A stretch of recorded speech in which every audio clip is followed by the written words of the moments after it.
One of the companies with the most significant bench in terms of having experimented with various gamified rewards is actually Microsoft. And actually, Microsoft, I say that like it's a dirty word. It's not. So we are very, very excited to have with us Neal Freeland from Microsoft. Neal's the director of Bing. He manages engineering teams to build loyalty marketing programs. Previously, he was vice president at Buddy TV, which almost all of you will be familiar with, the #1 independent social media site for TV fans, and VP at Zango. He's also been at Microsoft before, which is kind of amazing. How many times at Microsoft? 5 years previously. Wow, so twice at Microsoft. It's like a bad marriage or something. Or a good marriage with a little in between. So, little whatever, he was up to. So, without further ado, Neal Freeland.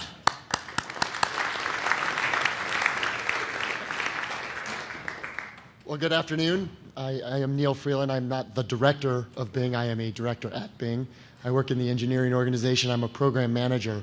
So I work with a team of 60 engineers to develop a feature called Bing Rewards, which I want to talk about today.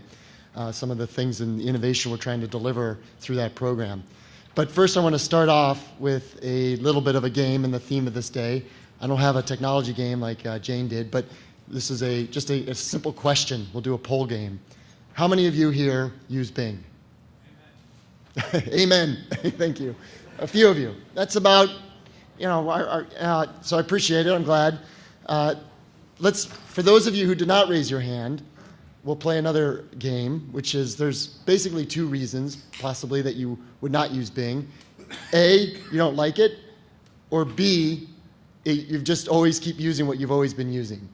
So how many of you who don't use Bing is the reason A, you don't like it? A few. And we'd love the feedback, so I would love to have some of that feedback after this as well.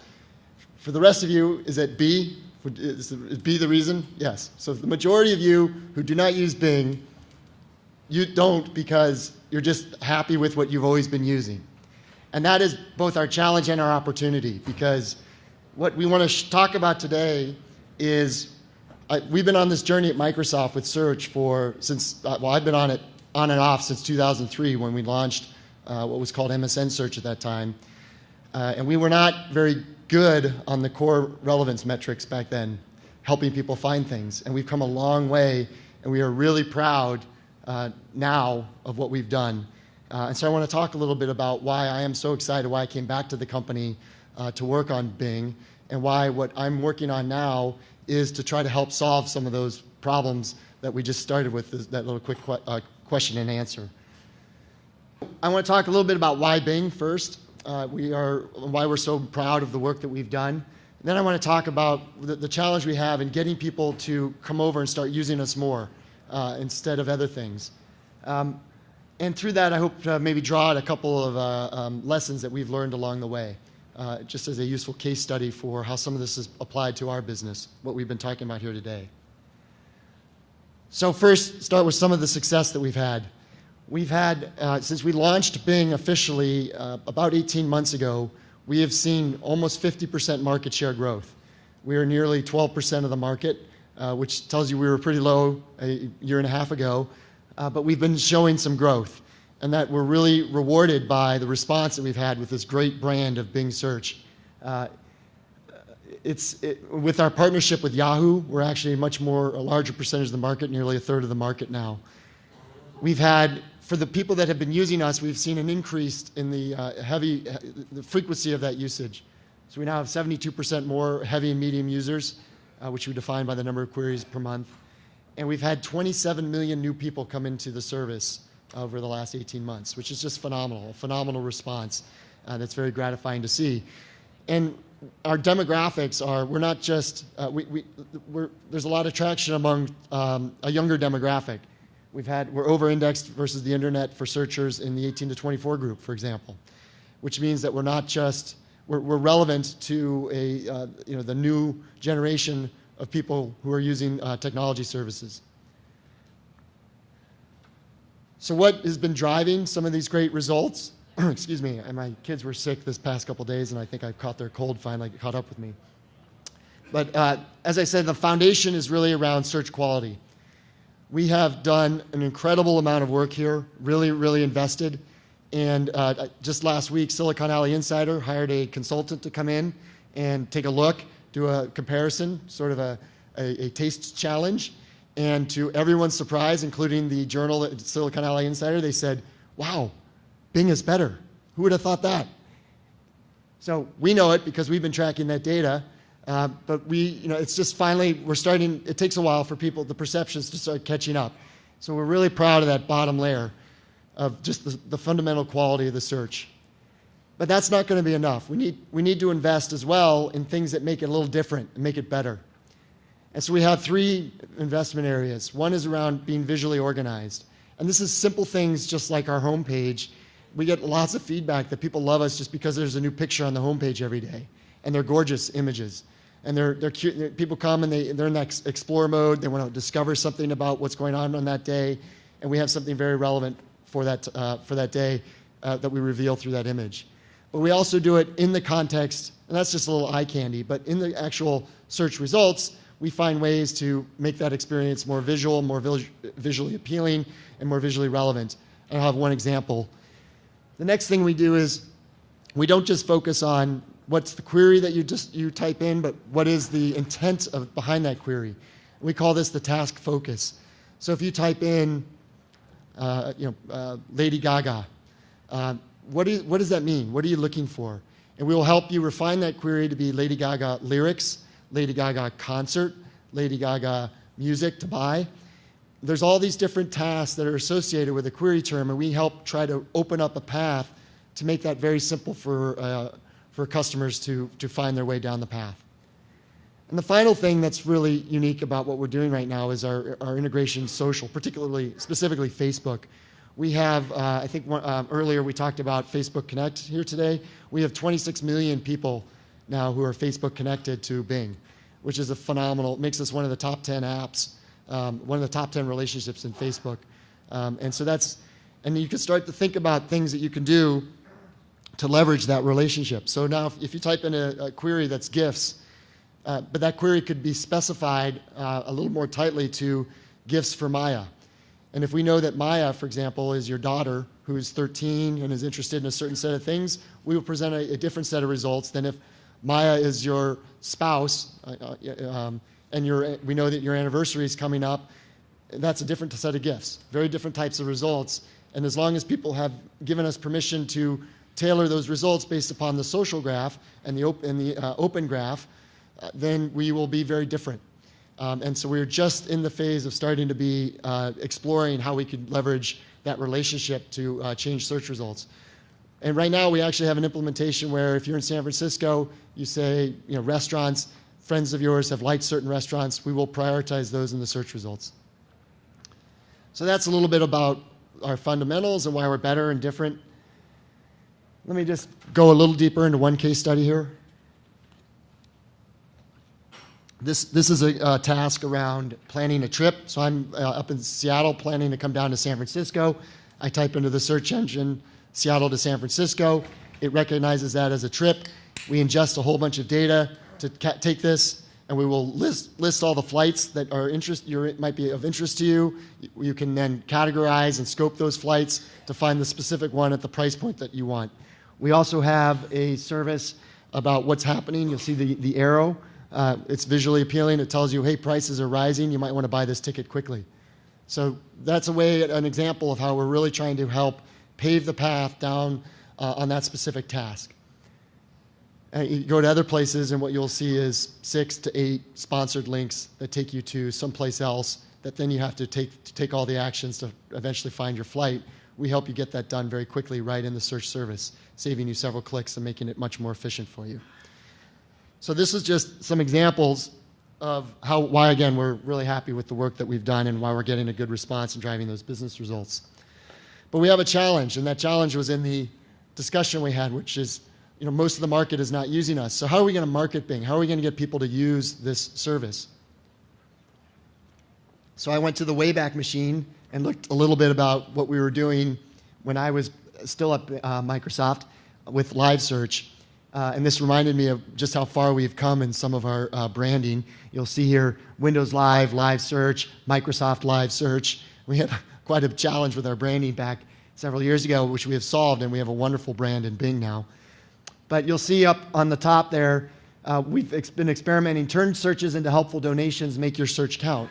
So trying to leverage the people's desire to be altruistic and do searches and make donations. And some of our panel members have talked about, I think it was Shopkick, talked about how just getting people to check in on the items on a shelf, they feel good about it and they were engaging with the service.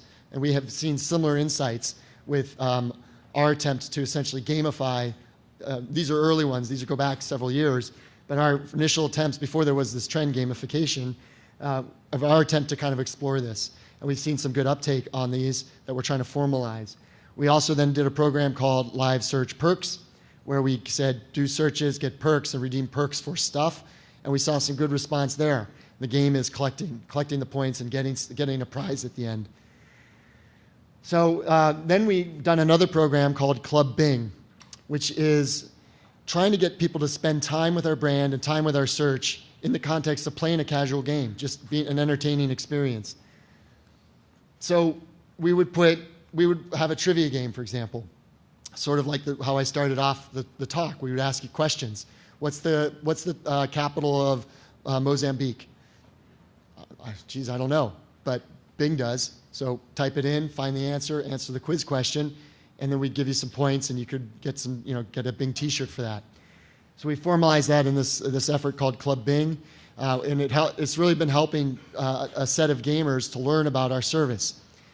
That said, it's not really part of our service. It's off to the side. It's sort of a casual game site that's really a branded entertainment experience, which is another marketing trend, but using entertainment to get people to engage with the brand and then have more favorability and spend more time with that brand and are more likely to engage with it. So we thought, all right, how do we take some of these insights, some of these learnings, and go to the next level and build something a little more closely integrated with the search service?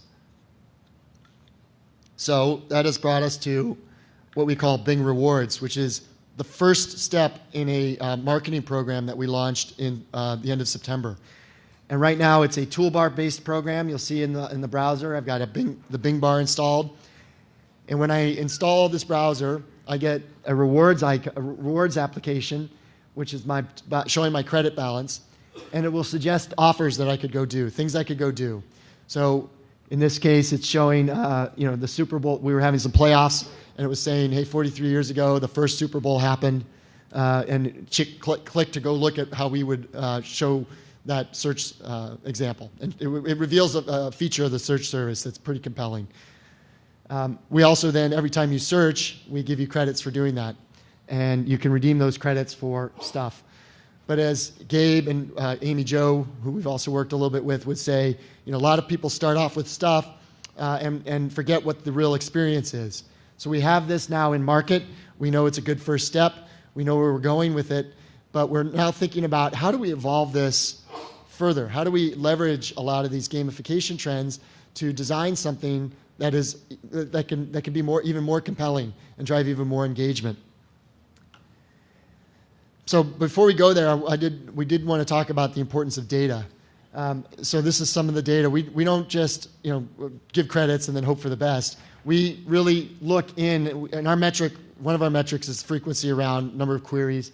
And so we know that 30% of our audience in this example will search once a week with us, and they will do 33 queries in that week, and over 70% of their searches are with us. And we feel good about that, but we can then go down and de-average this data. We spend a lot of time with the data, and we could find that there's a segment that's moderately engaged, that's only doing 9 queries. Then there's a segment, 2/3 of them are doing 56 queries a week. And so we use that to really define, we don't just have an offer that says do a search, get a credit. We can say, well, this heavily engaged segment, maybe we say, do 2 searches, get 1 credit.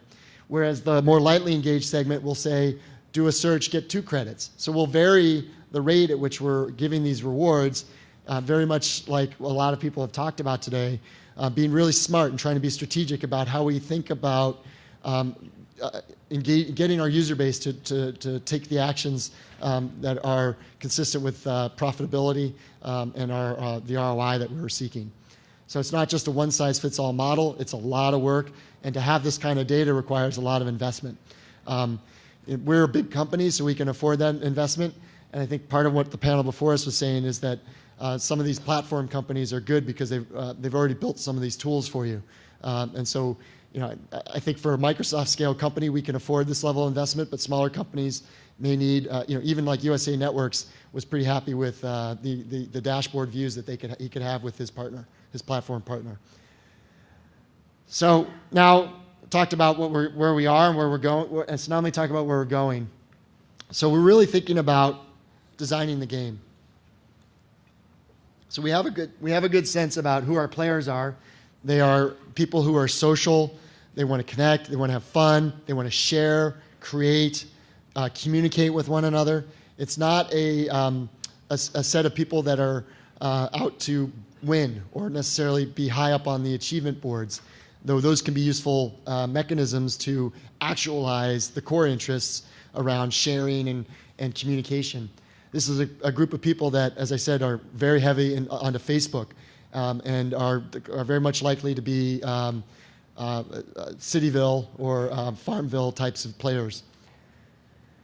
So now what we're thinking about is what's the journey that we want to take these people on. So we have a lot of folks that have never, don't use Bing or don't really know why to use Bing. And so when I ask those, it's not because I don't like Bing, it's because, for the most part, it's more because what I have isn't really broken, or I don't know why I should go try something else. So the journey we're thinking about trying to get people to go down is this journey of discovery.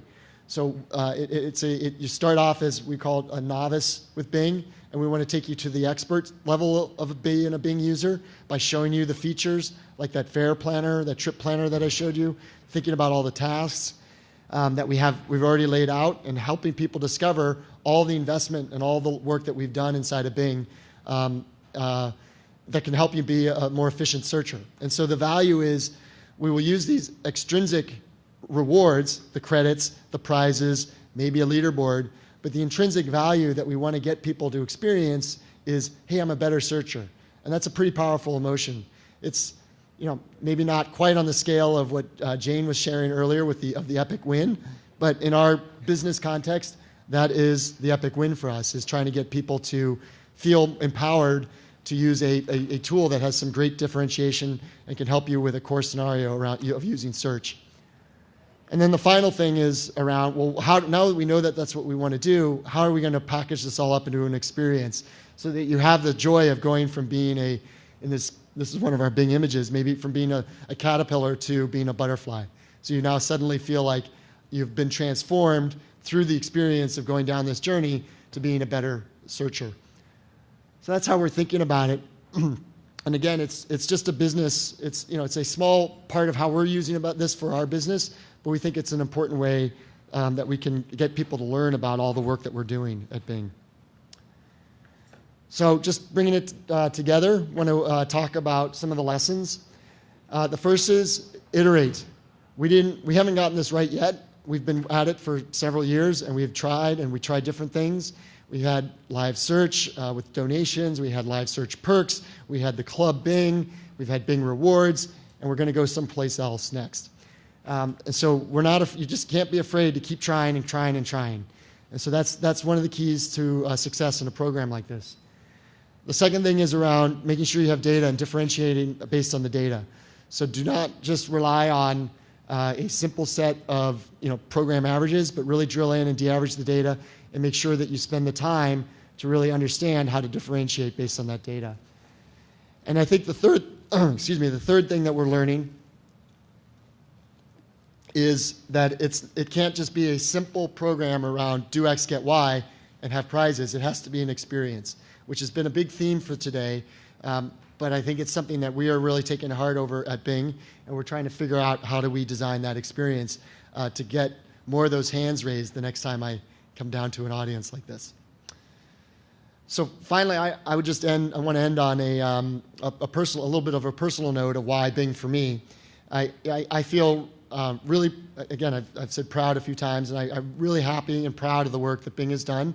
When I think about a world where there's just one way to get access and find information, that's a little bit of a scarier world than when there's at least a choice in how you can search and find information. And I think that's very, very important for us to think about how that we can create that kind of world. And I think Bing is, I feel like as an internet community, I think, or an online community, or a civic community, I think that we should feel fortunate that we have another company trying to invest in this area to give us that choice. And so hopefully we will we will create a program that will make it fun for people to discover the value of having that choice and what we are doing and investing in that choice. And so while Jane may be developing games that help her recover from concussions or save the world from peak oil scenarios, I feel like we're trying to create the game that will help us ensure that we have the tools that give people the choice for information discovery. And so that will be, if we can get there and we make that successful, that will be my own personal epic win at Microsoft.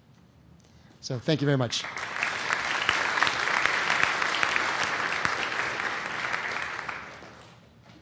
questions? Do we have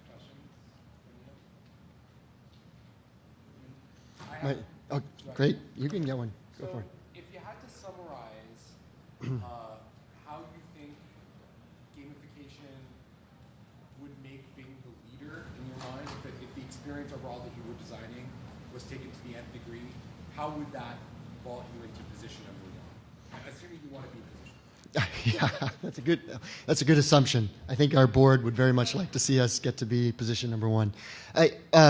So I think the experience, we have a lot of incredible innovation. And so when I think about gamification, it's a path of helping people discover that innovation that we've been investing in at Bing and giving people an opportunity to appreciate that innovation. So that to me would be a success with the initiatives that we're leading. Yeah. I think we're hitting the 2 o'clock lunchtime. Yeah, they post lunchtime bubble. Thank you all. Appreciate it.